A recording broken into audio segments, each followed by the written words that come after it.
الذي خلق الإنسان وكرم وعلمه من البيان ما لم يعلم فسبحان الذي لا يحصى امتنانه باللسان ولا بالقلم. نشهد أن لا إله إلا الله وحده لا شريك له،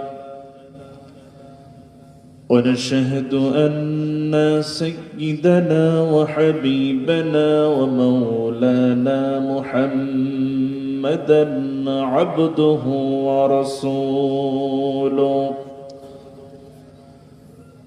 الذي أرسله بالحق بشيرا ونذيرا وداعيا إلى الله بإذنه وسراجا وقمرا منيرا.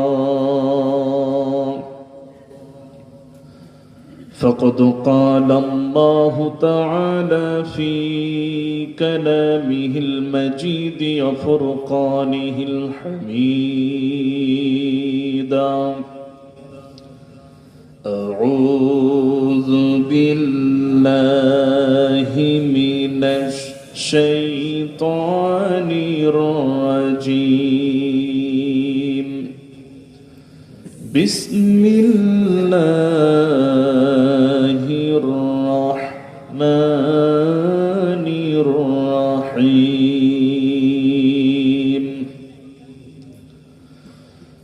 تبارك الذي بيده الملك وهو على كل شيء قدير.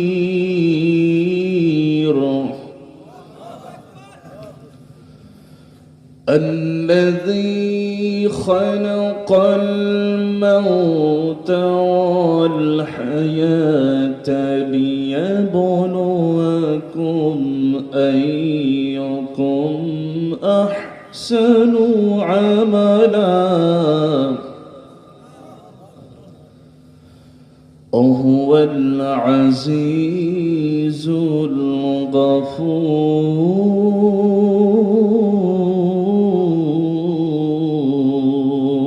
الغفور.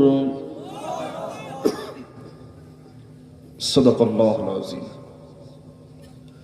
عن حريص الأشعري رضي الله تعالى عنه عن النبي صلى الله عليه وسلم قال: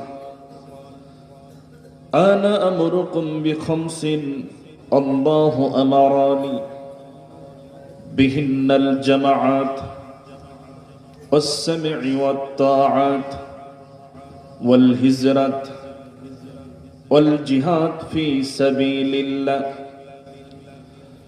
فإنه من خرج من الجماعات قيد شبر فقد خلع ربقة الإسلام من عنقه إلا أن يرجع. ومن ادعى بدعوى الجاهليات فإنه من جزاء جهنم. قال رجل: يا رسول الله صلى الله عليه وسلم، وإن صلى وصام؟ قال رسول الله صلى الله عليه وسلم: وإن صلى وصام وزعم أنه مسلم. رواه الترمذي. عن أبي هريرة رضي الله تعالى عنه قال: قال رسول الله صلى الله عليه وسلم: من مات ولم يغزو ولم يحدث به نفسه مات على شعبة من نفاق. رواه المسلم. أو كما قال عليه الصلاة والسلام: আমার জীবন তোমার রঙে দাও রাঙিয়ে দাও আমার জীবন তোমার রঙে, দাও রাঙিয়ে দাও হেরার আলোয় পাপীর কালো, হেরার আলোয় পাপীর কালো, নাও মুছিয়ে নাও, নাও মুছিয়ে নাও আমার জীবন তোমার রঙে, দাও রাঙিয়ে দাও আমার জীবন তোমার রঙে, দাও রাঙিয়ে দাও। আলহামদুলিল্লাহ। ঐতিহ্যবাহী পিছনের ভাইরা মনে হয় জবাব দেননি। সবাই কেমন আছেন? ভালো রাখার মালিককে, মন্দ রাখার মালিক। সকল অবস্থায় বান্দা শুকরিয়া আদায় করবে কার?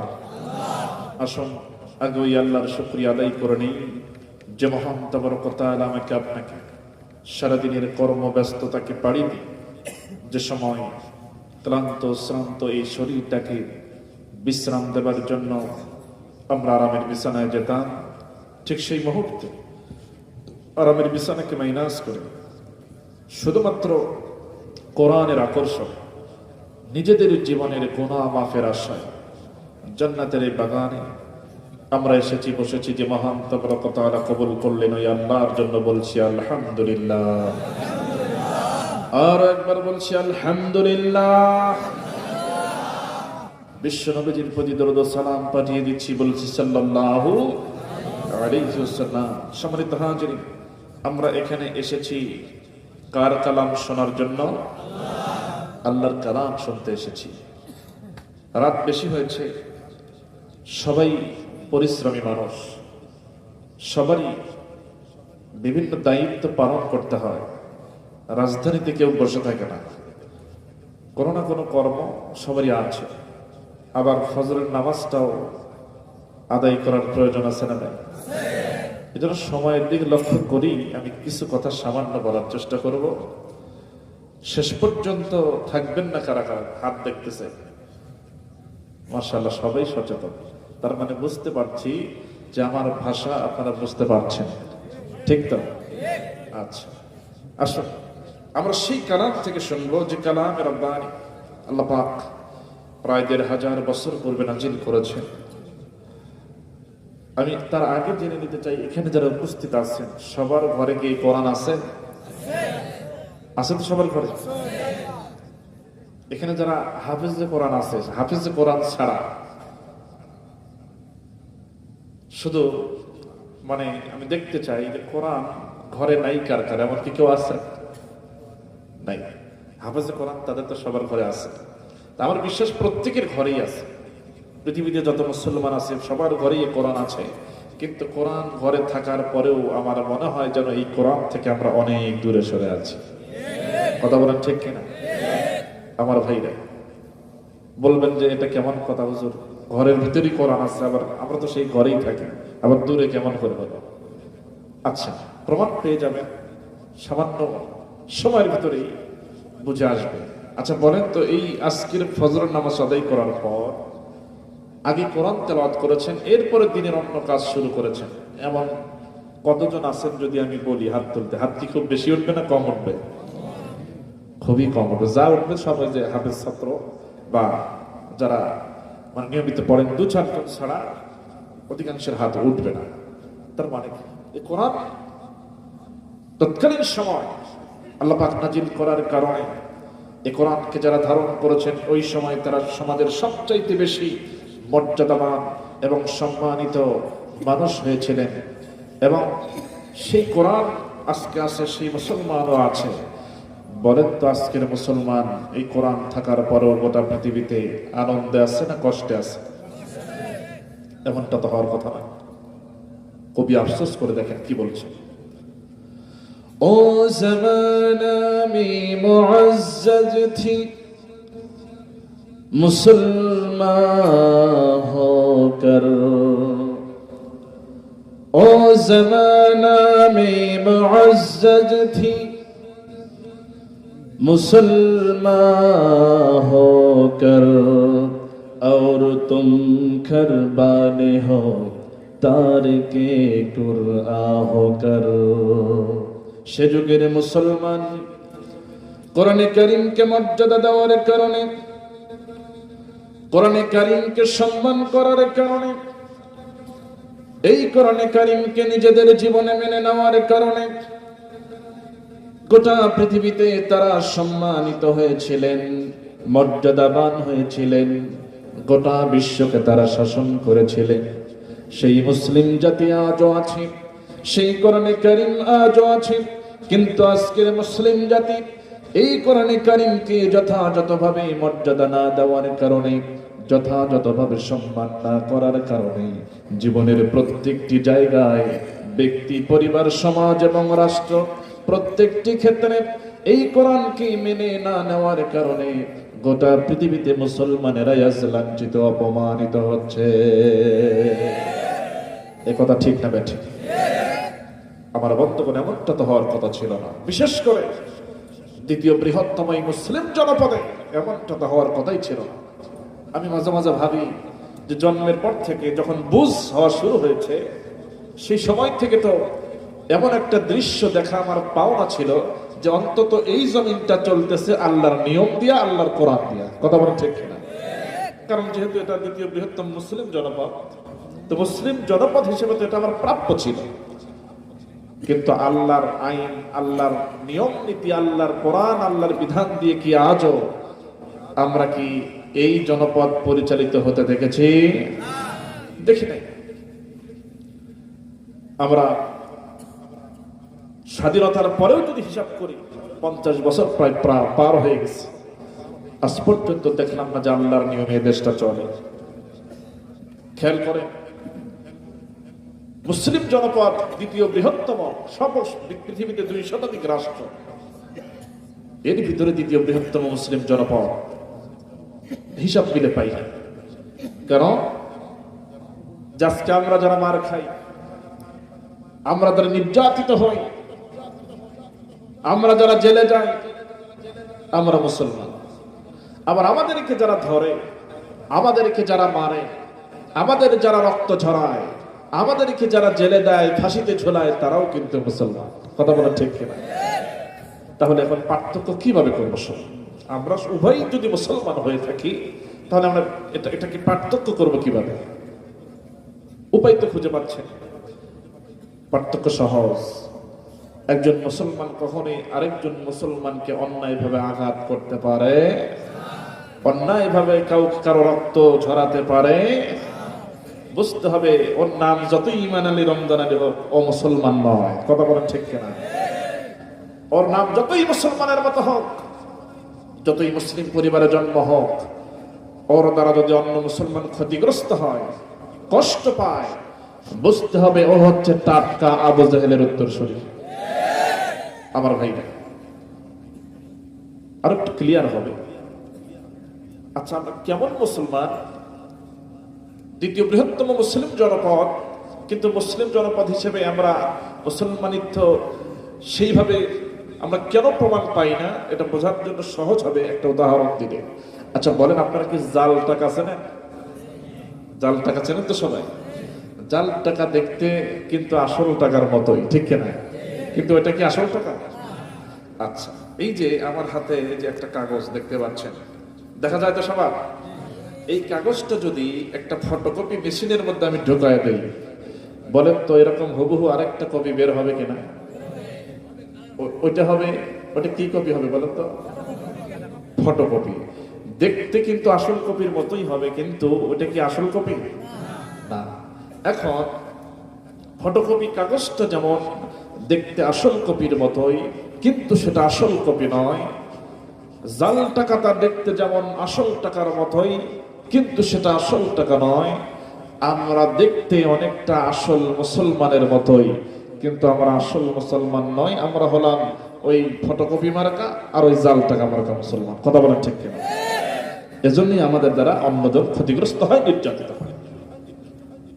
আমার ভাইরা, আসো আমরা সে কোরআন থেকে শুনবো। এই কোরআনের ব্যাখ্যা অনেকে দিয়েছেন, ওলামায়ে কেরাম এসেছেন, অনেকে কথা বলেছেন। আসলে কোরআনের ব্যাখ্যা বলে লিখে শেষ করা যাবে না, যাবে কি? আল্লাহ রাব্বুল আলামিন বলেন, قل لو كان البحر مدادا لكلمات ربي لنفد البحر قبل أن تنفد كلمات ربي ولو جئنا بمثله مددا।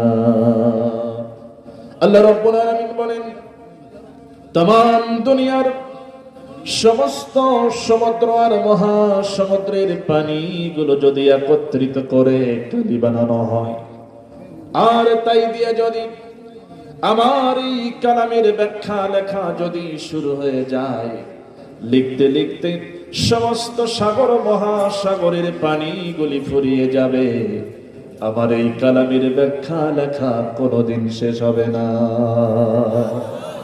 কি আযীম কিতাব আমরা পেয়েছি। সেই কোরআনে কারীমের ৬৭ নম্বর সূরা, সূরা মুলক থেকে সামনের দিকের দুটি আয়াতে কারিমা আমি তেলাওয়াত করেছি, এবং রাসূল করিম সাল্লাল্লাহু আলাইহি ওয়াসাল্লামের অসংখ্য হাদিস থেকে মাত্র দুটি হাদিস আমি তেলাওয়াত করেছি।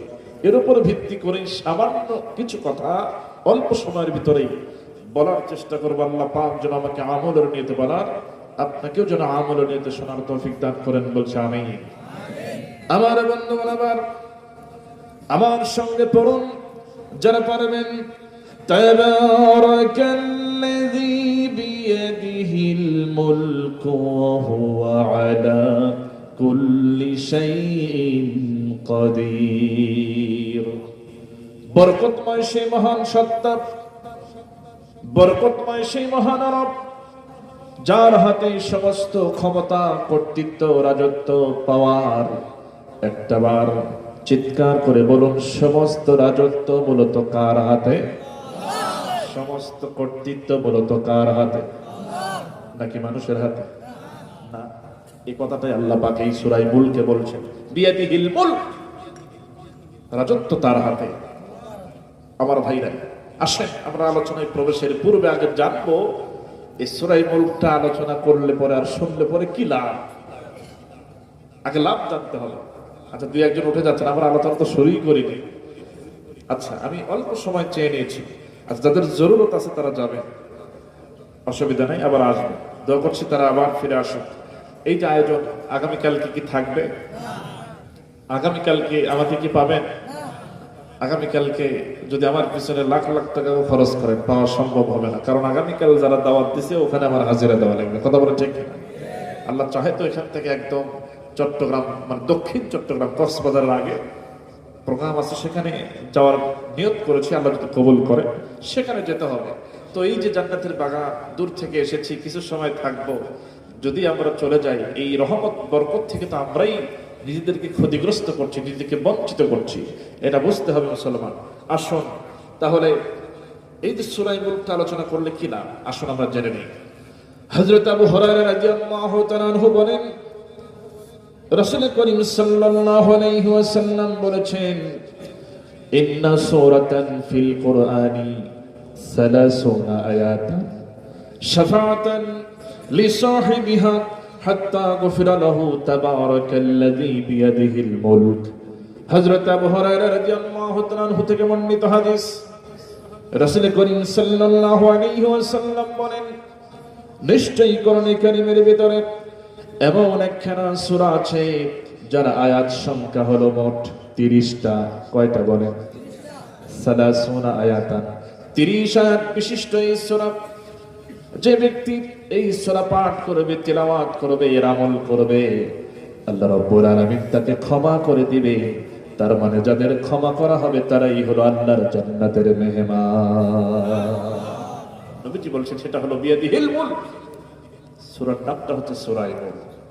আরেকটা হাদিসের মধ্যে রয়েছে হযরত আনাস রাদিয়াল্লাহু তাআলা আনহু থেকে বর্ণিত হাদিস, রাসূল করিম সাল্লাল্লাহু আলাইহি ওয়াসাল্লাম বলেছেন, কিয়ামতের ময়দানে যখন বান্দার বিচার শুরু হয়ে যাবে, আল্লাহ রাব্বুল আলামিন হবেন বিচারক। বান্দার যখন বিচার শুরু হয়ে যাবে, এই সূরা মুলক বান্দার সাথে দাঁড়িয়ে যাবে, আল্লাহর সাথে তর্ক করা শুরু করে দেবে। হাদিসের ভাষায় এমন এসেছে, বুখারী এবং মুসলিম শরীফের সহিহ হাদিসের মধ্যে এসেছে, এই সূরা মুলক এই বান্দার সাথে দাঁড়িয়ে আল্লাহর সামনে তর্ক করবে, এমনকি ঝগড়া শুরু করে দেবে। ঝগড়া করে হলেও আল্লাহর সামনে থেকে বান্দারে ধরে নিয়ে জান্নাতে প্রবেশ করাবে। তাহলে সূরা মুলকের পাওয়ার মনে হয় খুব কম, তাই না? আজকে এমন একটা সূরা নিয়ে আমরা শুরু করেছি যার পাওয়ার কম না বেশি? আরেকটি হাদিসের মধ্যে এসেছে, যেই ব্যক্তি এই সূরা মুলকটা শুনবে, মানবে, আমল করবে, আর যদি তার ইন্তেকাল হয়ে যায়, নবীজি বলছেন এই কবরে রাখার পর থেকে তার কবরের আযাবগুলোকে হালকা করে দেওয়া হবে। কোন কোন বর্ণনা আছে তার কবরের আযাব হবে না। তাহলে চিন্তা করে, আরেকটা হাদিস এসেছে, নবীজি কোনোদিন সূরা মুলক তেলাওয়াত না করে ঘুমাতে যেতেন না। সুবহানাল্লাহ।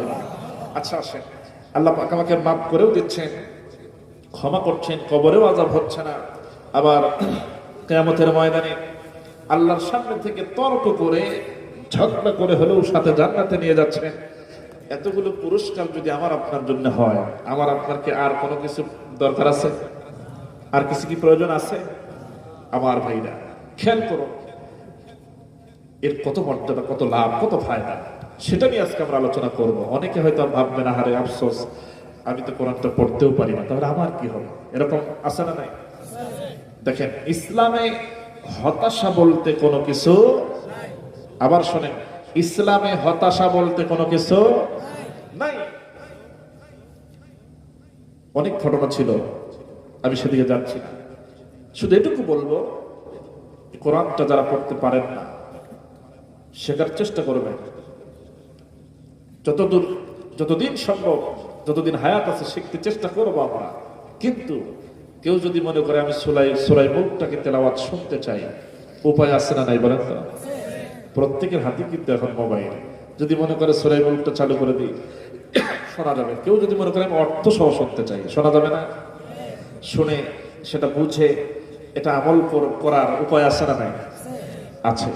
তাহলে শিখতেও থাকবো আমরা কোরআনটা পড়া, এরপর এভাবে শুনবো, বুঝবো, আমলও করতে থাকবো। এই অবস্থায় যদি আমার মওত হয়ে যায়, এই সব পুরস্কার আল্লাহ পাক আমাদের জন্য দান করে দিবেন। সুবহানাল্লাহ।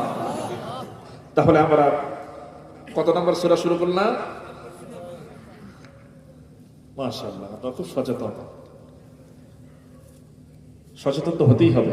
আপনার যেখান থেকে আসেন, আপনার তো রাজধানী যদি ঠিক না থাকে, মানে মূল ভিত্তি যদি ঠিক না থাকে, সচেতন না থাকে, তাহলে তো সব ভেঙে পড়বে। কথা বলেন ঠিক? মাশাআল্লাহ। আসুন, আল্লাহ রাব্বুল আলামিন বলছেন, সমস্ত রাজত্ব, কর্তৃত্ব, পাওয়ার আমার হাতে। তার মানে বোঝা গেল আল্লাহরও হাত আছে না নাই? সবাই বলে আল্লাহর হাত আছে না নাই? যেহেতু বলছেন বিয়াদিহিল মুলক, সমস্ত রাজত্ব কর্তৃত্ব আমার হাতে, বোঝা গেল যে আল্লাহরও হাত আছে। এখন বলে তো, সেই হাত কি আমাদের মতো? আমাদের মতো নয়। এবার আসুন আরেকটি ছোট্ট হাদিসের মধ্যে চলে যাব। আল্লাহর হাত সম্পর্কে কোনো তথ্য আছে কিনা? এবার আসুন, এটাও হযরত আবু হুরায়রা রাদিয়াল্লাহু তাআলা আনহু থেকে বর্ণিত হাদিস। রাসূল করিম সাল্লাল্লাহু আলাইহি ওয়াসাল্লাম বলেন, আল্লাহ রাব্বুল আলামিন বলেন, আমি যদি কোনো বান্দাকে ভালোবাসি, আমি যদি কোনো বান্দাকে পছন্দ করি, আমি তখন তার চোখ হয়ে যাই, আমি তখন তার কান হয়ে যাই, আমি তখন তার পা হয়ে যাই, আমি তখন তার হাত হয়ে যাই। সুবহানাল্লাহ। এখন আসেন, তার হাতটা কেমন একটু জানার চেষ্টা করি। ইতিহাস থেকে যদি আমরা একটু তথ্য বের করি, সহজ হয়ে যাবে। আমার বন্ধুগণ, এখানে যারা আছি, এমন কেউ না যে আমরা সবাই হযরতে মূসা আলাইহিস সালাতু ওয়াস সালাম এবং আসিয়া আলাইহিস সালাতু ওয়াস সালামের জীবনী সম্পর্কে জানি না। এমন কেউ আছে নাকি? এমন কেউ আছে? সবাই কিন্তু তাদের জীবনী জানি, কিন্তু তার জীবনী থেকে সামান্য যে দু একটা তথ্য বের করতে হবে, এটা আমরা কখনো খেয়াল করি নাই। দেখেন, জানা ঘটনা, এই জন্য আমি ঘটনা বলবো না, একটা পয়েন্ট নিয়ে আসতেছি। মূসা আলাইহিস সালাতু ওয়াস সালামকে কাঠের বাক্সে যখন ছেড়ে দেওয়া হলো দরিয়াতে, দরিয়ার স্রোত যাচ্ছে একদিকে আর বাক্সটা আসতেছে উল্টা পথে। বলেন তো স্রোতের উল্টো পথে আসার কথা নাকি বাক্স স্রোতের দিকেই ভেসে যাওয়ার কথা? যে কোনো কিছু যদি নদীর স্রোতে পড়ে সে তো ভেসে চলে যাওয়ার কথা, কিন্তু বাক্স আসতে উল্টো পথে, বুঝতে হবে। এই দৃশ্য আসিয়া আলাইহিস সালাম দেখতে পেলেন। কে দেখতে পেলেন? প্রাসাদ থেকে তিনি দেখতে পেলেন, কারণ দরিয়ার কাছে প্রাসাদ। ফেরাউনের স্ত্রী আসিয়া আলাইহিস সালাম। ফেরাউন তার ঠিকানা কোথায় হবে বলেন তো? আসিয়া আলাইহিস সালামের ঠিকানা? আচ্ছা, তাদের জীবনী আমি বলবো না, বলা উদ্দেশ্য না, তবে একটা তথ্য দিয়ে দিই পরে যদি সুযোগ না পাই। আসিয়া আলাইহিস সালাম তিনি হলেন জান্নাতি, এবং শুধু তাই নয়, আমি আজকে 14 জন জান্নাতি নারীর নাম বলবো। খেয়াল করেন, যেহেতু মা বোনেরাও আছেন, তারাও শুনতেছেন, তাদের জীবনী আমি বলতে পারবো না, সময় হবে না।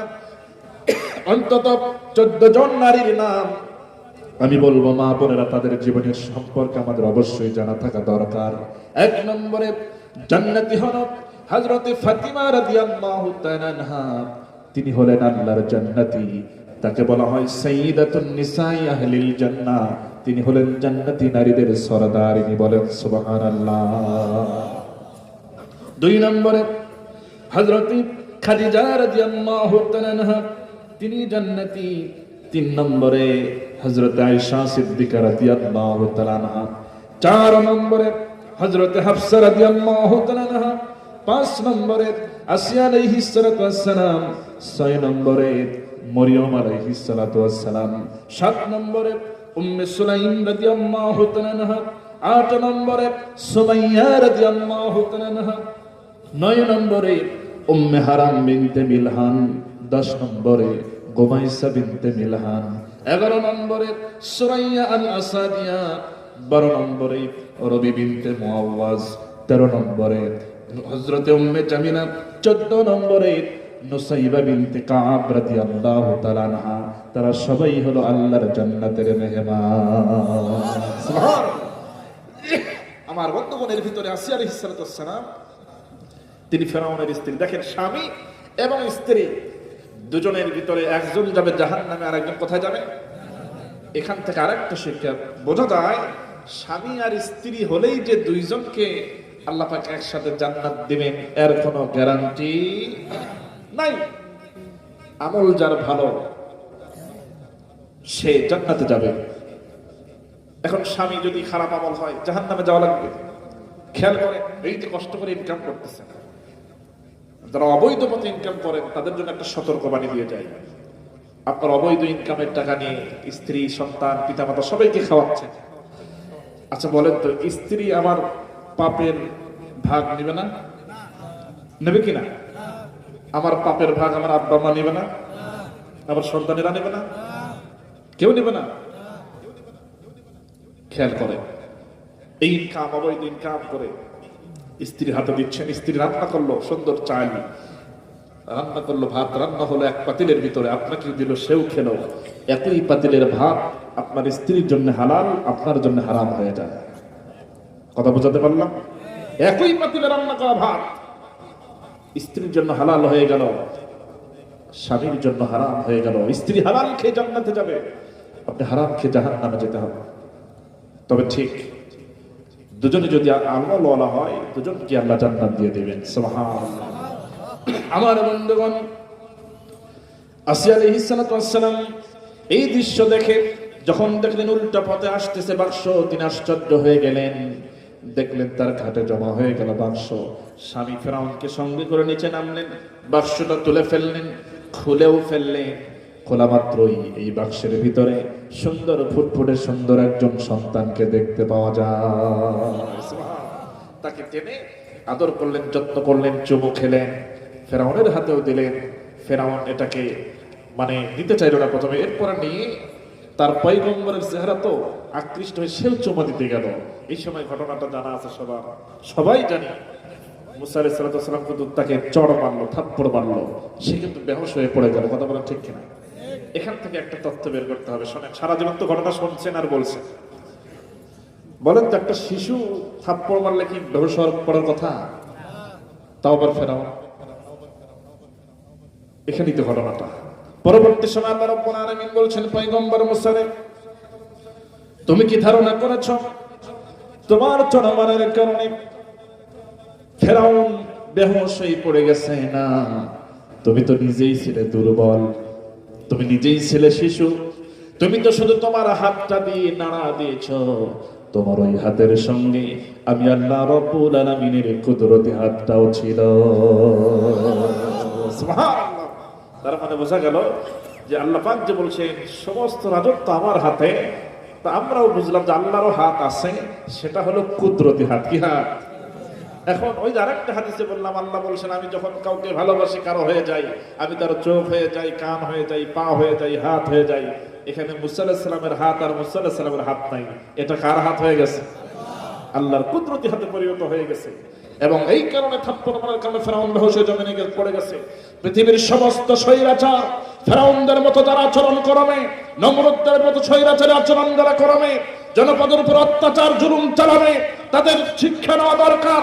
আল্লাহ পাক যেমন ফেরাউনকে থাপ্পড় মেরে বেহুশ করেছেন, তোমাদের শিক্ষা নিতে হবে। তোমরা যদি জনপদের উপর অত্যাচার নিপীড়ন চালাও, অন্যায়ভাবে মানুষের অধিকার হরণ করো, তাহলে আল্লাহ পাকের কুদরতি হাত দিয়ে থাপ্পড় মেরে জমিন থেকে বিদায় করে দেবে। কথা বলে ঠিক না? আল্লাহ পাকের সেই কুদরতি হাত এখনো আছে না নাই? আমার বান্দা পরের আয়াতের অংশে আসেন, দেখেন ওহু আলা কুল্লি শাইইন কদির, তিনি সকল কিছুর উপরে সর্বশক্তিমান। সুবহানাল্লাহ। এতে কি কোনো সন্দেহ আছে? আল্লাহ পাক যদি কোনো কাজ করতে চান কতদিন সময় লাগতে পারে? কত বছর? মাশাআল্লাহ, দেখছেন জবাব? এটাই তো প্রকৃত মুমিনের জবাব। সুবহানাল্লাহ বলে। কোরআন বলছে ইন্নামা আমরুহু ইযা আরাদা শাইআন আইয়াকুলা লাহু কুন ফায়াকুন। সুবহানাল্লাহ। আল্লাহ রাব্বুল আলামিন যদি কোনো কিছু করার ইচ্ছা পোষণ করেন, তিনি শুধু আদেশ করবেন, বলবেন কোন হয়ে যাও, সঙ্গে সঙ্গে তা হয়ে যাও। সময় লাগে না? আমরা এই দেশের পরিবর্তন নিয়ে কত বক্তব্য শুনতেছি, বলতেছি, অবশ্য কিছু কিছু জায়গায় একটু অতিরঞ্জিত হয়ে যাচ্ছে। মানে স্বৈরাচার পালাইছে, পতন হয়েছে, মানে এগুলো বলতে বলতে ফেনা উঠে যাচ্ছে। এগুলো তো আসলে এত অধিক পরিমাণে বলা ঠিক নয়, আবার ছাড়ও দেওয়া যাবে না। কারণ অন্যায়ের বিরুদ্ধে প্রতিবাদ যদি না করে কেউ, হাদিসে এসেছে সে হচ্ছে টাটকা বোবা শয়তান। কথা বলা ঠিক কিনা? এই জন্য অন্যায়ের বিরুদ্ধে বলার দরকার আছে না?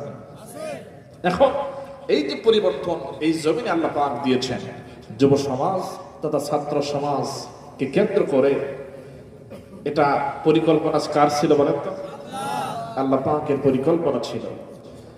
দুনিয়ার এই বান্দারা যারা জুলুম করেছিল, যারা চেয়েছিল দমন করতে এই যুব সমাজ, ছাত্র সমাজকে, তাদের ধারণা ছিল আর মনে হয় কেউ তাদের সামনে দাঁড়াতে পারবে না, এটা তাদের ধারণা। কিন্তু আল্লাহ পাক তো পরিকল্পনা আগেই নিয়ে রেখেছে। আল্লাহ পাকের পরিকল্পনা যে সফল হবে এতে কোনো কি সন্দেহ আছে? আল্লাহ পাক প্রমাণ করে দেখিয়েছে। হ্যাঁ, কিছু জীবন, কিছু শাহাদাত নজরানা দিতে হয়। তাছাড়া আল্লাহ জালিমের জুলুম থেকে রেহাই দেন না, জালিমকে বিদায় করেন না এমনি এমনি না। কিছু রক্ত, কিছু জীবন এর জন্য দিতে হয়। 1,500 থেকে 2,000 জীবন চলে গেছে, তাজা প্রাণ চলে গেছে। আমার ছাত্র ভাই, যুবক ভাইরা শাহাদাতের অমেয় পানি সুদা পান করেছে, এবং নারী, পুরুষ, শিশু, বৃদ্ধ সবাই এখানে শামিল ছিল। যার কারণে এই শহীদি তামান্না নিয়ে যখন অন্যায়ের বিরুদ্ধে, জুলুমের বিরুদ্ধে যখন বান্দা প্রতিবাদ করে, আল্লাহ পাক তখন তাদের সাহায্য করে, জালিমের জুলুম থেকে জমিনকে মুক্ত করে দেয়। সুবহানাল্লাহ।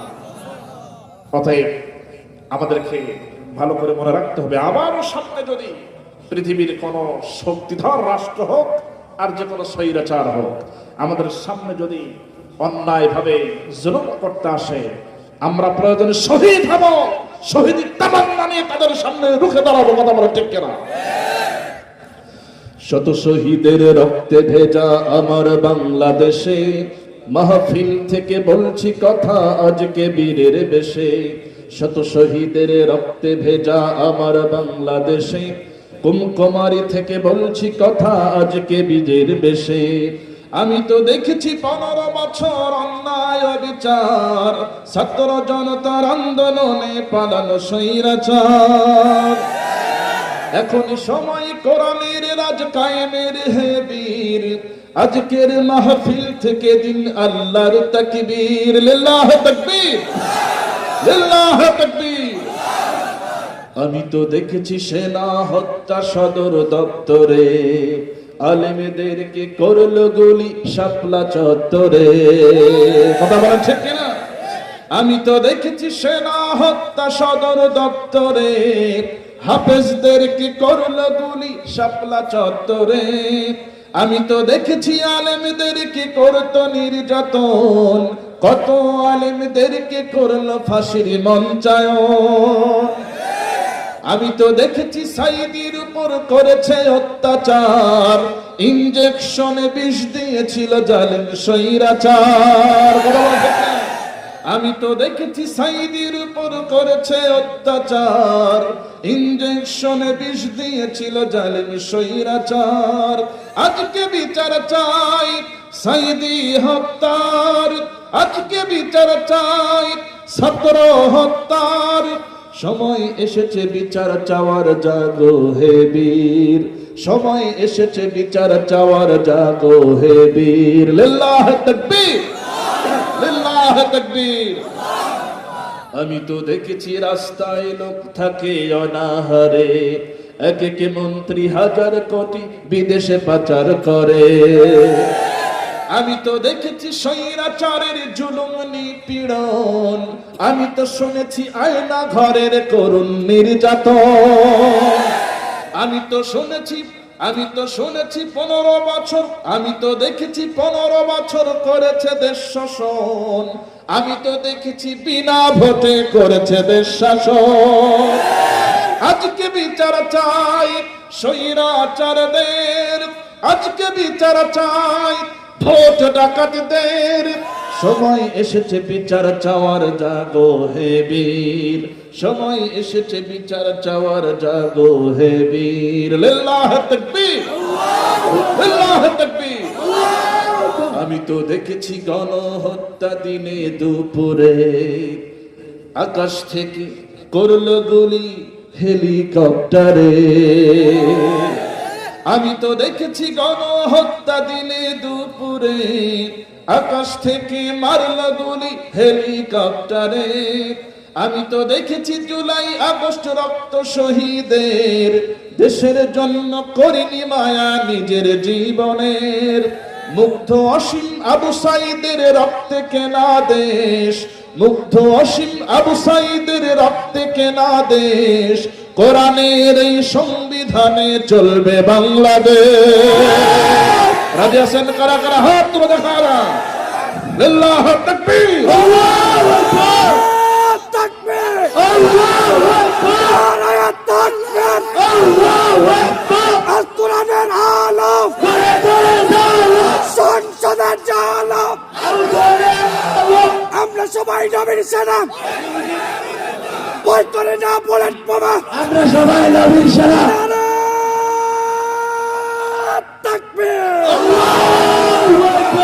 আল্লাহ কবুল করুন, বলছে আমিন। আর ওদের বলছে আমিন। আমার বন্ধুগণ খেয়াল করো, আল্লাহ পাক বলছেন রাজত্ব মূলত আমি আল্লাহর হাতে। সেটা কি হাত? কুদরতি হাত। আমার বন্ধুগণ আরেকটু সহজ করে দিই, আরেকটি ইতিহাস যদি আমরা একটু জানার চেষ্টা করি তাহলে আরো সহজ হয়ে যাবে, বোঝার জন্য আমাদের আরো সহজ হয়ে যাবে। খেয়াল করুন, শুরু হয়ে গেছে হলো খয়বারের যুদ্ধ। কোন যুদ্ধ বলে? খয়বারের যুদ্ধ। হযরত আব্দুল্লাহ ইবনে রাওয়াহা রাদিয়াল্লাহু তাআলা আনহুর নেতৃত্বে প্রায় 1400 জন সাহাবীকে আমার নবী খয়বারের প্রান্তরে পাঠায়া দিলেন। আর এই যুদ্ধটা হবে হলো ইহুদিদের সাথে। কাদের সাথে? এই ইহুদিরা আজও পৃথিবীতে আছে না নাই? এদের সংখ্যা কিন্তু বেশি না, মাত্র কয়েক লাখ, কয়েক লক্ষ ইহুদি। অথচ গোটা পৃথিবীকে তারাই পরিচালনা করতেছে বিভিন্ন সেক্টরে। খেয়াল করুন, এরা হলো মানবতার শত্রু। এরা ফিলিস্তিনের আমার ভাই বোনদেরকে, নারী এবং শিশু বাচ্চাদেরকে ছাড় দেয় না, এই বোমার আঘাতে একেবারে সব ধ্বংস করে দিয়েছে। আর তাদের যারা সাহায্য করেছে আজকে তাদের দেশেও আগুন জ্বলতেছে। আমার ভাইরা, এটা বুঝতে হবে। মানুষ যদি মনে করে থাকে এই জমিনে আমি যা করব তাই হবে, আল্লাহর কোন কর্তৃত্ব নাই, তাহলে তারা বোকার স্বর্গে বসবাস করছে। কথা বলেন ঠিক কিনা? আমার বন্ধুগণ, সেই ইহুদিদের সঙ্গে এই খয়বারের প্রান্তরে লড়াই হবে। 1400 জন সাহাবী নিয়ে ময়দানে হাজির হয়েছেন সেনাপতি আব্দুল্লাহ ইবনে রাওয়াহা। আর খয়বারের প্রান্তরে এই হাজার হাজার ইহুদি সৈন্য, তাদের চতুর্দিকে হলো বিশাল বড় প্রাসাদ, প্রাচীর নির্মাণ করা দুর্গ, সামনে বিশাল বড় লোহার ওজনওয়ালা বিশাল বড় লোহার দরজা, সেখান দিয়ে বের হয়, যাতায়াত করে তারা।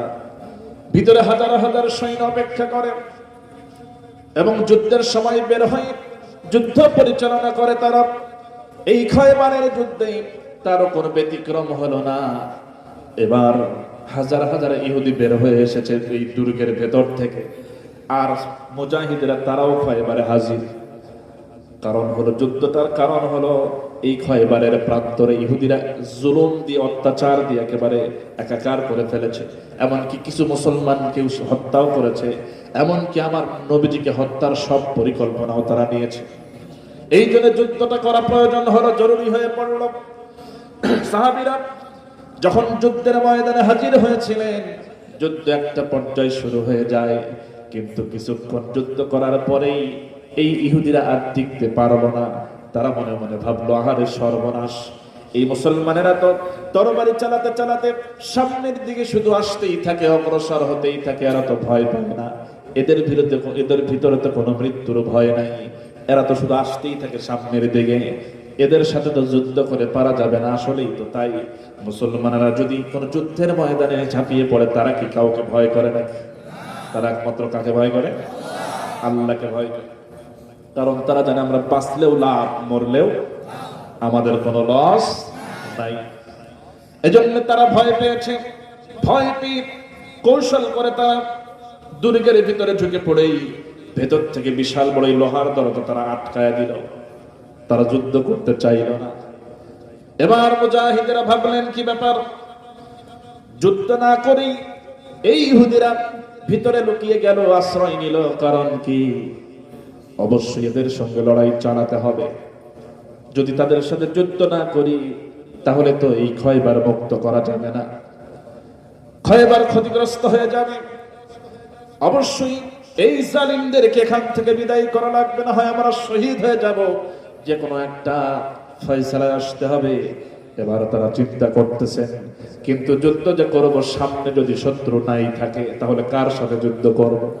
আসলেই তো তাই, তারা তো নাই, সবাই পালাইছে, ভিতরে ঢুকেছে। চিন্তা করলেন, দরজা ভেঙে আমরা ঢুকবো ভিতরে, দরজা ভেঙে এই দুর্গের ভিতরে আমরা ঢুকতে চাই, দুর্গের ভিতরে ঢুকে লড়াই করব, সংগ্রাম করব। এবার কিছু সাহাবী কি করলেন, এই দরজা আঘাত করা শুরু করলেন ভেঙে ফেলার জন্য, কিন্তু ভাঙে না। লোহার দরজা কি হাত দিয়ে ধাক্কা মারলে ভাঙবে নাকি? ভাঙবে না। সাহাবীরা তারা কি করলেন, এই পাহাড়ের বিভিন্ন জায়গায় বড় বড় পাথরের খণ্ড তারা খুঁজে পেলেন। এই পাথরের খণ্ডগুলো এনে এগুলো দিয়ে আঘাত করা শুরু করলেন এই কামজ দুর্গের দরজা ভেঙে ফেলার জন্য। তবুও তারা ভাঙতে পারলেন। একটা পর্যায়ে তারা চিন্তা করলেন, এভাবে হবে না, একটা শক্তি প্রয়োগ করতে হবে, বলয় তৈরি করতে হবে একসঙ্গে। এজন্য তারা একটা খেজুরের গাছ কেটে আনলেন, এই গাছের চতুর্পাশে অনেকজন দাঁড়ালেন, এটাকে সবাই মিলে ধরলেন, একটা বলয় তৈরি করে এটাকে একসঙ্গে সজোরে আঘাত করলেন দরজা বরাবর। এরপরেও এই লোহার দরজা ভাঙা সম্ভব হলো না, এত মজবুত দরজা। ভেতর থেকে ইহুদিরা তারা বুঝতে পারছে মুসলমান সৈনিকেরা যোদ্ধারা দরজা ভাঙার চেষ্টা করছে। আর ইহুদিদের ধারণা, যতই চেষ্টা করুক এই দরজা ভাঙা তাদের পক্ষে সম্ভব হবে না, এমন ভাবেই তৈরি করা হয়েছে। যতক্ষণ আমরা খুলে না দেব দরজা ভাঙতে পারবে না তারা, এটা হলো তাদের ধারণা। এইভাবে সময় পার হয়ে যাচ্ছে। সাহাবীরা ভাবতেছেন, এইভাবে চলতে থাকলে তো যুদ্ধে জয় পরাজয় কোনোটাই বোঝা যাবে না। অতএব একটু নবীজির কাছে যাই, একটু পরামর্শ নিয়ে আসি, কারণ পরামর্শ নিলে এই পরামর্শের ভিতরে কল্যাণ বরকত আছে না নাই? সবাই বলেন আছে না নাই? পরামর্শের ভিতরে বরকত আছে। সাহাবীরা তার চিন্তা করলেন নবীদের কাছ থেকে একটু পরামর্শ নেওয়া দরকার। আপনারা জানেন ওই যে বদরে যারা বন্দী হয়েছিল 70 জন, তাদেরকে কি করা হবে এটা নিয়ে কিন্তু একটা পরামর্শ হয়েছিল। নবীজি বললেন 4 জন সাহাবীকে আগে ডাকা। হযরত ওমর রাদিয়াল্লাহু তাআলা আনহুকে বললেন, আচ্ছা এই যে বন্দী হলো 70 জন বদরে, এদের ব্যাপারে কি তোমার পরামর্শটা কি করা যায়? এবার হযরত ওমর ফারুক রাদিয়াল্লাহু তাআলা আনহু সেদিন বলেছিলেন, ইয়া রাসূলুল্লাহ, আমি আমার মন বলতেছে এদেরকে আমার যারা পরিচিত আত্মীয় স্বজন আমার সামনে দেন, আমার তরবারি হাতেই আছে, একটা করে তরবার কল্লাটা নামায় দেব, এটা হলো আমার পরামর্শ। এবার নবীজি বললেন, ঠিক আছে তোমার পরামর্শ শুনলাম, এবার আলী তোমার পরামর্শটা কি, এই বন্দীদের ব্যাপারে কি করা যায়? হযরত আলী বলেন, ইয়া রাসূলুল্লাহ, আমার মন চায় এদেরকে হাত পা বেঁধে কোন একটা জঙ্গলের মধ্যে ছেড়ে দিয়ে ওই জঙ্গলে আগুন লাগায় দেওয়া হোক, কারণ এরা আপনাকে হত্যা করার জন্য আসছে, সুযোগ পেলে ঠিকই আপনাকে হত্যা করতে, এদের বাঁচার অধিকার নেই। নবীজি বললেন, ঠিক আছে তোমারটাও শুনলাম। এটা কিন্তু পরামর্শ শুনতেছেন, কি শুনতেছেন? মানে তার মতামত, আমি আমার মতামত দিতেই পারি, কথা বলেন ঠিক কিনা? আমি আমার মতামত দিতেই পারি। মতামত নেওয়া হচ্ছে। নবীজি বললেন, ঠিক আছে তোমারটাও শুনলাম। হযরত ওসমান রাদিয়াল্লাহু তাআলা আনহুটাও শুনলেন, আরো দুইজনেরটা শুনলেন। এবার শেষে হযরত আবু বকর রাদিয়াল্লাহু তাআলা আনহুর দিকে তাকিয়ে বলছেন, আবু বকর তোমার কি মনে হয়, কি পরামর্শ তোমার কাছে আছে?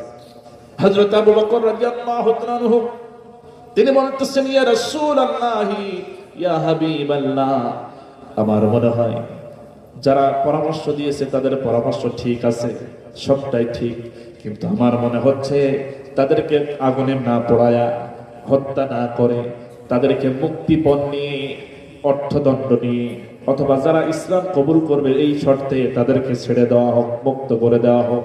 আমার নবীজি হযরত আবু বকর রাদিয়াল্লাহু তাআলা আনহুর পরামর্শটা গ্রহণ করে নিলেন। সুবহানাল্লাহ।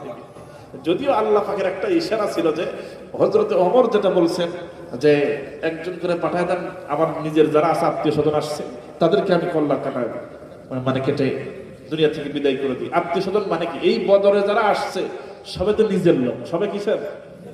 যুদ্ধ করতে যারা আসছে কুরাইশদের ভিতর থেকে, মক্কা থেকে, সবাই নিজের, কারো ভাই, কারো মামা, কারো খালু, বন্ধু, এরকম কারো বাবাও ছিল। আবু ওবায়দা ইবনুল জাররাহ, জানেন আবু ওবায়দার পিতাও কিন্তু এসেছিল, ওটা ভিন্ন আলোচনা, আমি বোঝার জন্য। পরামর্শ যদি না করতেন তাহলে এত সুন্দর ফয়সালা কি আসতো না। এখানে আমার নবীজির জামাই, মেয়ের জামাইও তারা বন্দী হয়েছে, এবং আমার নবীজির আপন চাচা হযরত আব্বাস, মানে তিনি তখন ইসলাম কবুল করেন, তিনিও বন্দী হয়েছেন এর মধ্যে। আমার বন্ধুগণ, সাহাবীরা খায়বারে দরজা যখন ভাঙতে না পারল, তারা মনে করলো নবীজির কাছ থেকে পরামর্শ নেওয়া প্রয়োজন। সবাই নবীজির সামনে হাজির হয়ে যায়, বলে, ইয়া রাসূলুল্লাহ, আমরা তো যুদ্ধ শুরু করেছিলাম, কিন্তু ইহুদিরা কিছুক্ষণ যুদ্ধ না করতেই তারা পালিয়ে গেল, দুর্গের ভিতরে ঢুকে দরজা লাগায় দিয়েছে, আশ্রয় নিয়েছে, দরজা তো খুলতে পারি নাই। যুদ্ধ করা তো আর সম্ভব হচ্ছে না, লড়াই করা তো সম্ভব হচ্ছে না। এইভাবে যদি চলতে থাকে জয় পরাজয় কোনোটাই আমরা বুঝতে পারবো না। আমাদেরকে একটু নসিহত করুন, পরামর্শ দেন কি করা যায়। নবীজি বললেন, ঠিক আছে আমাকে একটু ভাবতে দাও। আমার নবীজি কিছুক্ষণ চুপ থাকলেন, নীরবতা পালন করলেন।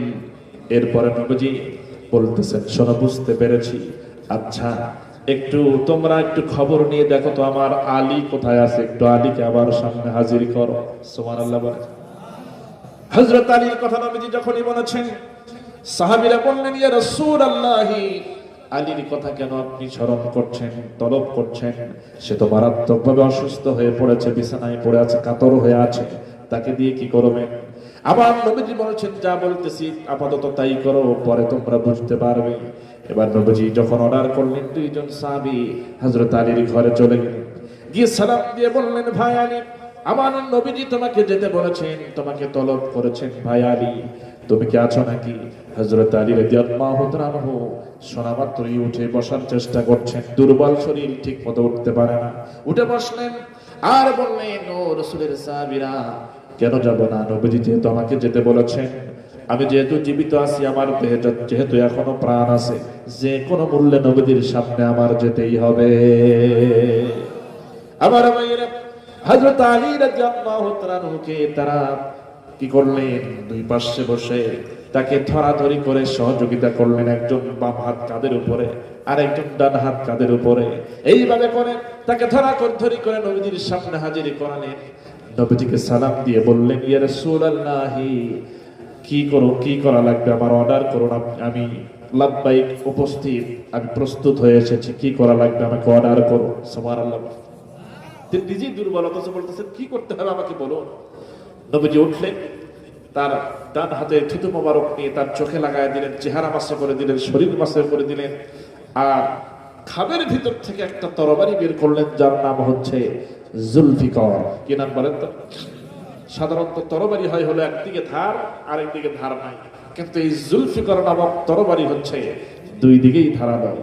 এই তরবারি হযরতে আলী রাদিয়াল্লাহু তাআলার হাতের মধ্যে যখন উঠায় দিলেন, নবীজি বললেন, আলী রে, তুমি এটা নিয়ে খয়বারে চলে যাবে, সাহাবীরা তোমাকে অনুসরণ করবে, আর আমার মন বলতেছে তুমি যখন খয়বারে হাজির হবে, আল্লাহ পাক তোমার মাধ্যমেই এই খয়বারে মুসলমানদের বিজয় দান করে দিবে।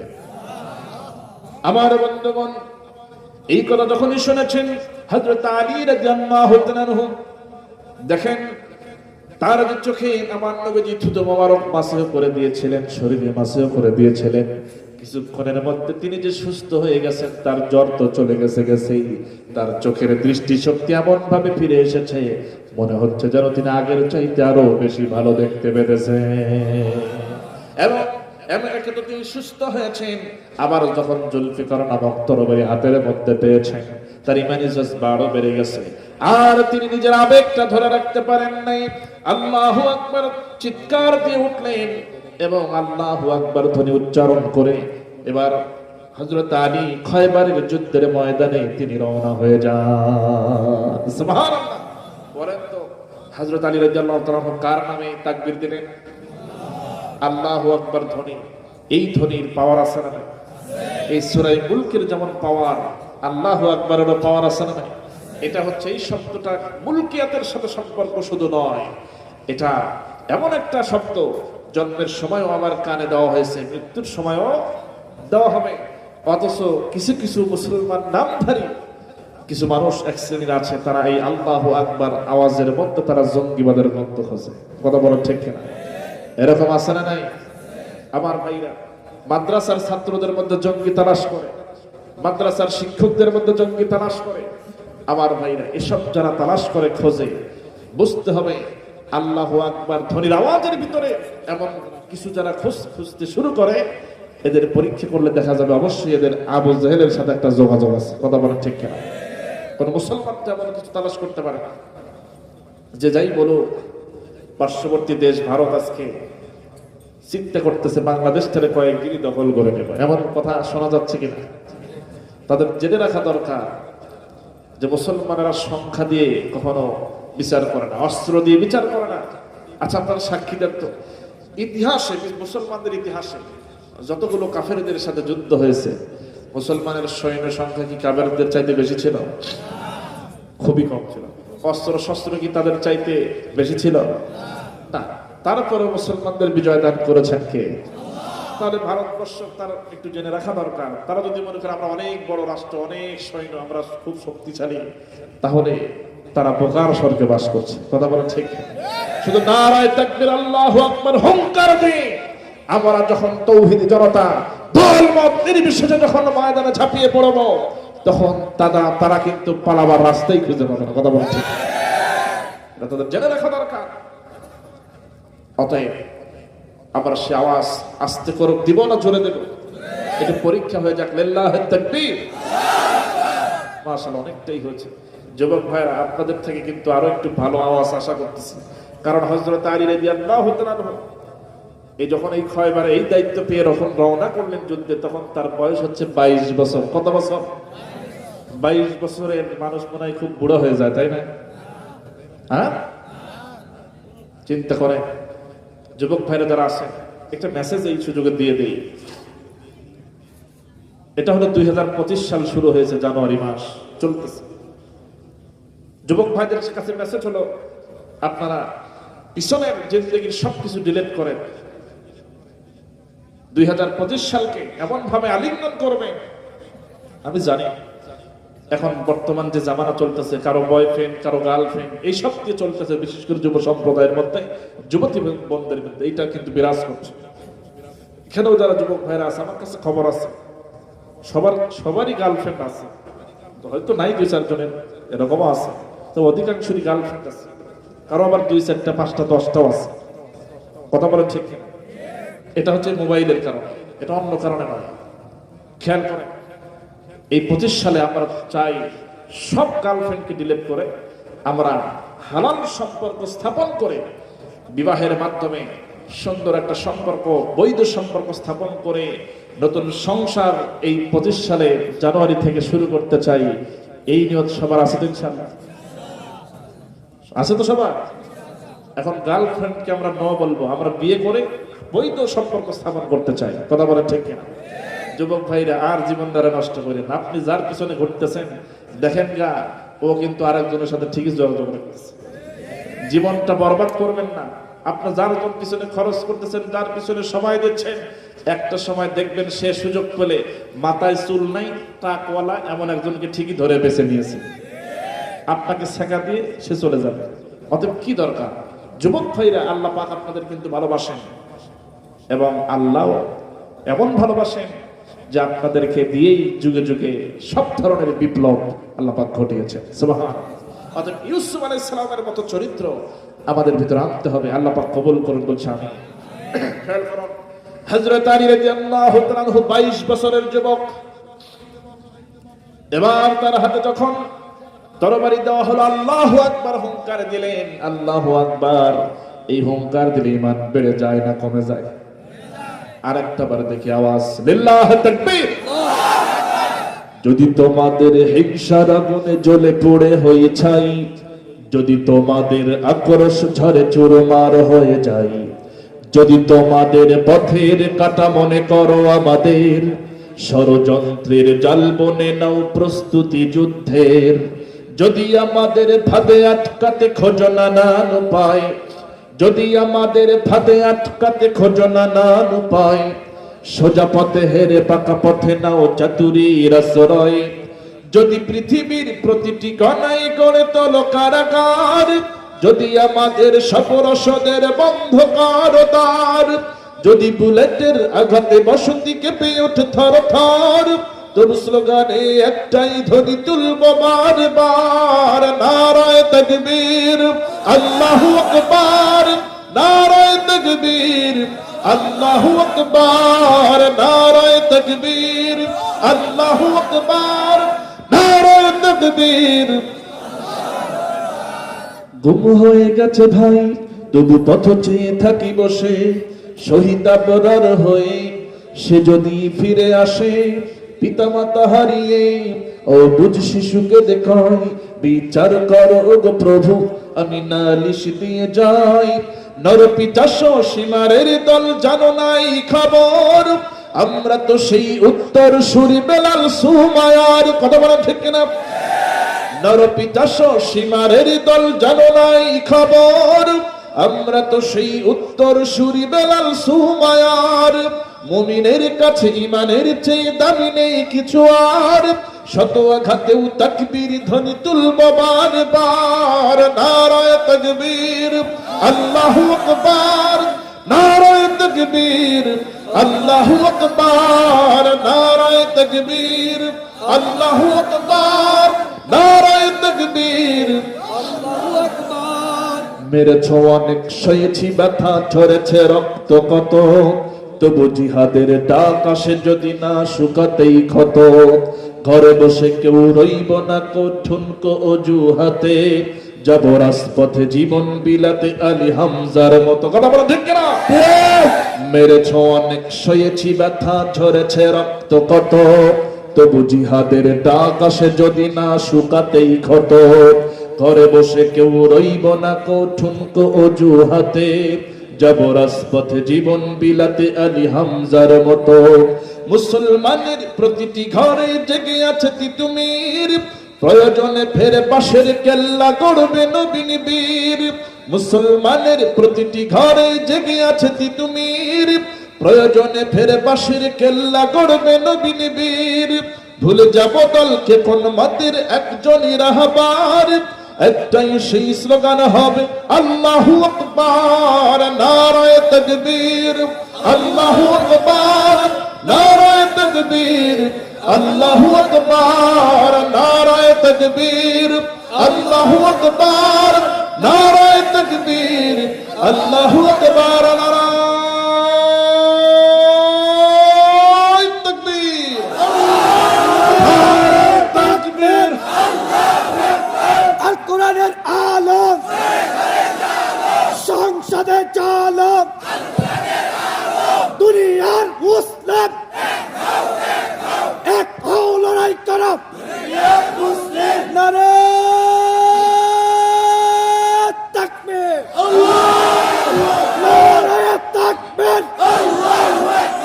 আমরা হলাম নবীর সেনা, ভয় করি না বুলেট বোমা, নারায়ে তাকবীর। আমার ভাইয়েরা, তাহলে আল্লাহর নামের এই স্লোগান কি আমাদের কলিজা থেকে কেউ কেড়ে নিতে পারবে? এটাই হচ্ছে আমার মূল হাতিয়ার। সাহাবায়ে কেরামদের অস্ত্র ছিল না, সংখ্যা বেশি ছিল না, সৈন্য বেশি ছিলেন না তারা, কিন্তু এই আওয়াজ দিয়ে যখন ময়দানে নেমেছেন, কাফের বেঈমানদের অন্তরে কম্পন শুরু হয়ে গেছে, তাদের হাত থেকে তরবারিগুলো ঝনঝন করে মাটিতে পড়ে গেছে। আমার বন্ধুগণ, সেই আওয়াজ দিয়ে হযরত আলী রাদিয়াল্লাহু তাআলা আনহু খয়বরের প্রান্তরে চলে গেলেন। পেছনে পেছনে সাহাবীরা তাকে অনুসরণ করেছেন। হযরত আলী রাদিয়াল্লাহু তাআলা আনহু কোনো দেরি না করে ওই খয়বরের কামজ দুর্গের দরজার কাছে গিয়া এবার তিনি বাম হাত দিয়ে ওই কামজ দুর্গের লোহার দরজাটা যখন টান মেরেছেন, পেছনে যারা ছিল সাহাবীরা তারা আশ্চর্য হয়ে গেছেন। তারা দেখতেছেন সর্বনাশ, হযরত আলী এটা কি করলো? তারা দেখতে পেল হযরত আলী বাম হাত দিয়ে যখন দরজাটা টান মেরেছেন, এই লোহার বিশাল বড় ওজনওয়ালা দরজা মুহূর্তের মধ্যেই খেলনার মতো হযরত আলীর বাম হাতের মধ্যে চলে এসেছে। আমার ভাইরা, এবার যখন তারা ফাঁকা পেলেন, দরজা খোলা পেলেন, সবাই মিলে এবার সবাই মিলে প্রবেশ করলেন দুর্গের ভিতরে। নতুন করে যুদ্ধ শুরু হয়ে গেল। এবার অনেক ইহুদিরা পালিয়ে যাওয়া শুরু করলো, অনেকে মারা পড়তে লাগলো, অনেকে আবার চিন্তা করতেছে সর্বনাশ, এই দরজা তো ভাঙা সম্ভব নয়, কে ভাঙলো, কেমন করে ভাঙলো? হঠাৎ করে তারা তাকিয়ে দেখে আলীর হাতে এই দরজা।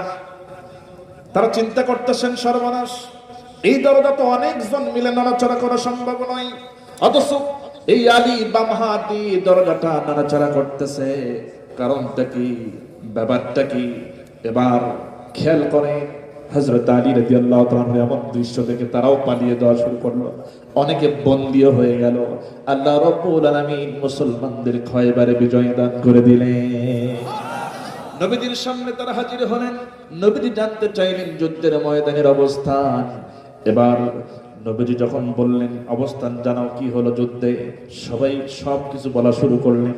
কিছু সাহাবী বললেন, ইয়া রাসূলুল্লাহ, ইয়া হাবিবাল্লাহ, একটা বিষয় এখন আমরা আশ্চর্য হয়ে যাচ্ছি, সেটা হলো আমরা দেখতে পেলাম হযরত আলী খয়বরের এই দুর্গের দরজার কাছে যখন গিয়েছেন, দরজা ধরে টান মেরেছেন। যেই দরজা আমরা পাথর দিয়ে আঘাত করলাম খুললো না, খেজুরের গাছ দিয়ে আঘাত করেছি খোলে নাই, এবং অনেক ধাক্কা ধাক্কি করেছি, অনেক কিছু চেষ্টা করেছি, দরজা ভাঙতে পারি নাই, খুলতে পারি নাই। সেই দরজা হযরত আলী বাম হাত দিয়ে টান মারলেন, খেলনার মতো তার হাতে চলে আসলো। শুধু তাই নয়, আমরাও ভিতরে ঢুকলাম, আমরাও যুদ্ধ করি, আলীও যুদ্ধ করে, আর সমস্ত আঘাতগুলো হযরত আলী সেই লোহার দরজা দিয়েই ঠেকায়া দিচ্ছেন।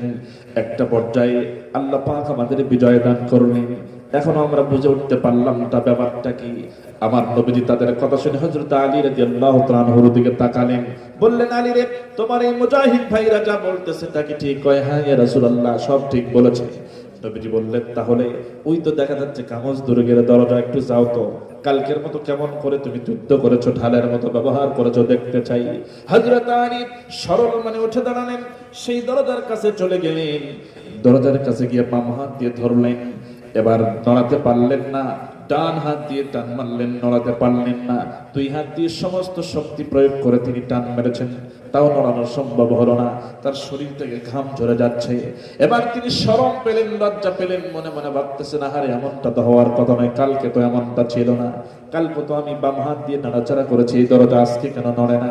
নবীজি বুঝতে পারলেন হযরত আলী লজ্জা পেয়েছে, তিনি ডাকলেন, বললেন আলী রে, লজ্জা পাওয়ার কোনো কারণ নাই, শরম পাওয়ার কোনো কারণ নাই রে আলী, তুমি গতকালকে আল্লাহর জমিন আল্লাহর দিন কায়েমের জন্য সংগ্রামে একজন নিজে হচ্ছিলে একজন মুজাহিদ, আর তুমি একজন সৈনিক। আল্লাহর এই জমিন আল্লাহর দিনকে বুলন্দ করার জন্য তুমি তার একজন দিনের দলের কর্মী হয়ে যখন তুমি ছাপিয়ে পড়েছিলে ময়দানে, নেতৃত্ব দিয়েছিলে, সেনাপতির দায়িত্ব পালন করেছিলে, তুমি তো আল্লাহর দলের লোক, মুজাহিদ অবস্থায় ময়দানে অবস্থান করেছিলে, আল্লাহ পাক সাহায্য করেছেন। তবে তুমি এটা ভেবো না যে তুমি টান মেরেছো আর দরজা খুলে এসেছে, এমনিতেই তোমার শক্তিতে না রে আলী, তুমি তো শুধু দরজা ধরে বাম হাত দিয়ে টান মেরেছো ঠিক, কিন্তু তোমার ওই হাতের সঙ্গে আল্লাহ রাব্বুল আলামিনের কুদরতি হাতটাও ছিল। সুবহানাল্লাহ বিহামদিহি। তার মানে তখন আর আলীর হাত নাই, কার হাত হয়ে গেছে? সবাই বলেন কার হাত হয়ে গেছে? যেই দরজা অনেকজন মিলে ধাক্কা ধাক্কি, পাথর দিয়ে আঘাত, গাছ দিয়ে আঘাত দরজা ভাঙা সম্ভব নয়, ইহুদিরাও নিশ্চিত যে লাভ হবে না সারাদিন ধাক্কা ধাক্কি করে আঘাত করে, এই দরজা সেইভাবে বানানো, এটা দুর্গ, এই দুর্গের দরজা ওইভাবেই বানানো হয়েছে, ওরাও নিশ্চিত ভাঙতে পারবে না কেউ। কিন্তু আল্লাহ পাকের কুদরতি হাত হযরত আলীর হাতের সাথে ছিল বলেই দরজা ভাঙা সম্ভব হয়েছে। সেই আল্লাহ পাকের কুদরতি হাত এখনো আছে না নাই? তাদের পৃথিবীর সমস্ত রাজা বাদশা যারা স্বৈরাচারী আচরণ করবে তাদের সাবধান হওয়ার দরকার আছে না নাই? না হলে হাত রেডি আছে, থাপ্পড় খাওয়ার জন্য তৈরি থাকতে হবে। কথা বলেন ঠিক কি? অতএব আমরা এখান থেকে শিক্ষা নেব। আমার ভাইয়েরা খেয়াল করুন, পরবর্তী হাতে একটু চলে যাই, কারণ রাত বেশি হয়ে গেছে, আমি তো উঠেছি দেরি করে, আমি বলেছি সামান্য সময় শেষ করব, এখনই শেষ করব, একটু মেসেজ একটু দেই, আপনারা পরবর্তী হাতে একটু বলি। আল্লাহ পাক বলেছেন আল্লাযী খালাকাল মাউতা ওয়াল হায়াতা লিয়াবলুয়াকুম আইয়ুকুম আহসানু আমালা, তিনি সৃষ্টি করেছেন মৃত্যুকে, জীবনকে, এবং তিনি পরীক্ষা করে দেখতে চান তোমাদের ভিতরে কে কার থেকে কত বেশি ভালো আমল করতে পারে। সুবহানাল্লাহ। আমার ভাইরা, মা বোনেরা অনেকে এসেছেন, নারী এবং পুরুষ উভয়কে সৃষ্টি করেছেন কে? আল্লাহ। যে খলাকা শব্দ এখানে এসেছে, তিনিই তো সৃষ্টি করেছেন, নাকি অন্য কেউ সৃষ্টি করেছেন? না, আমার এই যে চোখের দৃষ্টিতে যা দেখি, এই দেখার বাইরেও কিন্তু অসংখ্য জগৎ আল্লাহ পাক রেখে দিয়েছেন যা আমরা দেখতে পাই না। সব স্রষ্টা আল্লাহ পাক। স্বামী এবং স্ত্রী, মুমিন পুরুষ এবং মুমিনা নারী, তারা হলো পরস্পরের বন্ধু। সূরা তাওবা ৭১ নম্বর আয়াত পড়ে দেখবেন, সেখানে আল্লাহ বলছেন তাদের কাজ হবে সৎ কাজের আদেশ করা, অসৎ কাজে বাধা প্রদান করা। তার মানে নারী আর পুরুষ এই দুটাকে আলাদা করে দেখার কোনো সুযোগ নাই।